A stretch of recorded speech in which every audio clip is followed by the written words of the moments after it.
Welcome to the DrillMaster's Colors Reverse Explanation.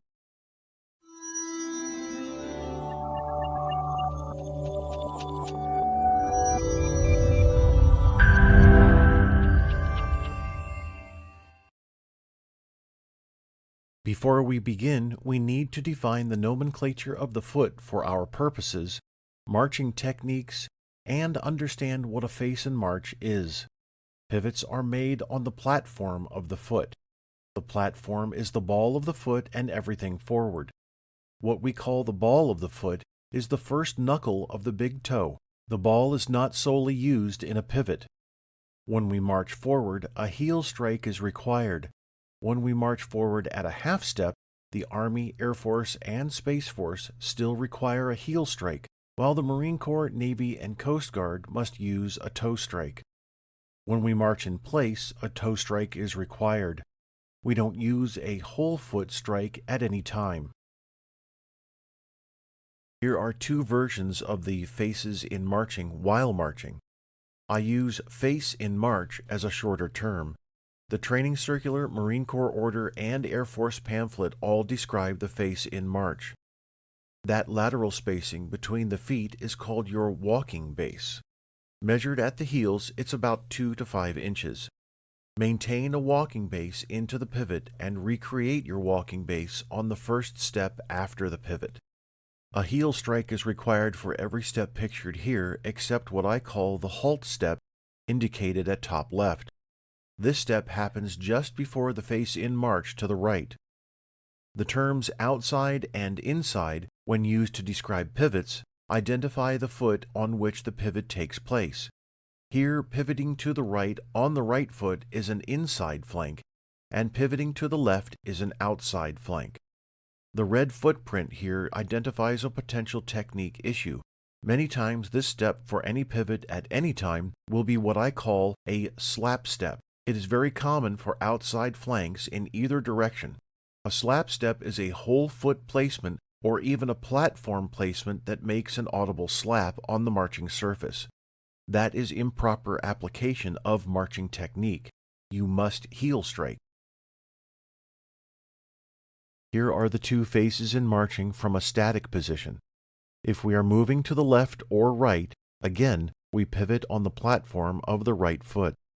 Even though the Air Force decided to rewrite and wrongly describe the movement in the 1990s, the pivot is always executed on the right foot going in either direction at a 90 or 45-degree angle.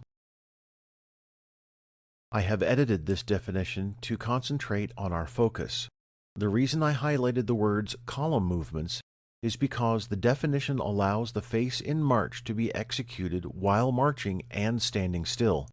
This means a halt is not necessary for every pivot. Keep this in mind as we continue.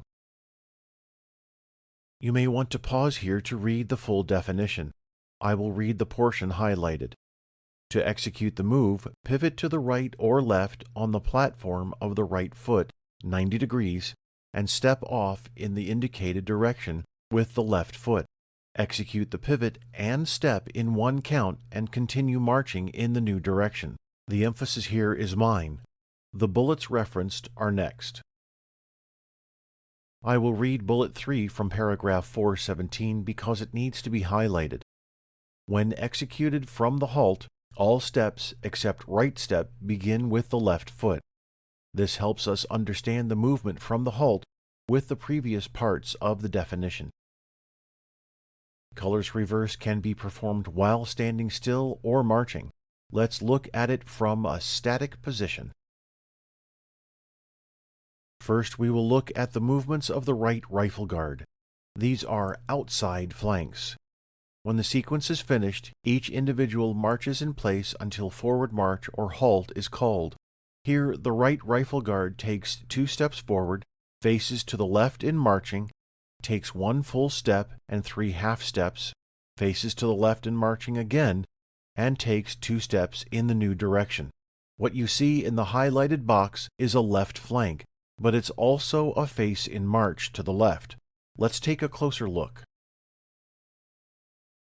Do you see the similarities?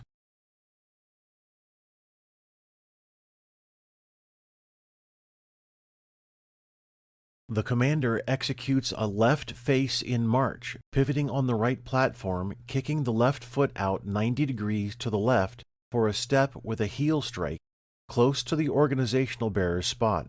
The right foot is brought alongside the left, and the left is then brought straight up to begin marching in place. The feet do not come together as if coming to a halt. Both feet face forward and are brought parallel to each other, just like coming to mark time from marching forward. The black curved arrow indicates the transition while marching in place, turning 90 degrees in 6 counts. 6 works best to face the new direction, with the rest of the team's marching counts equaling 8. If you want to be extremely precise, each of the 6 steps in place equals a 15-degree rotation. The bottom paragraph is a description for marching in place from marching forward. For the organizational bearer, this method of flanking makes perfect sense.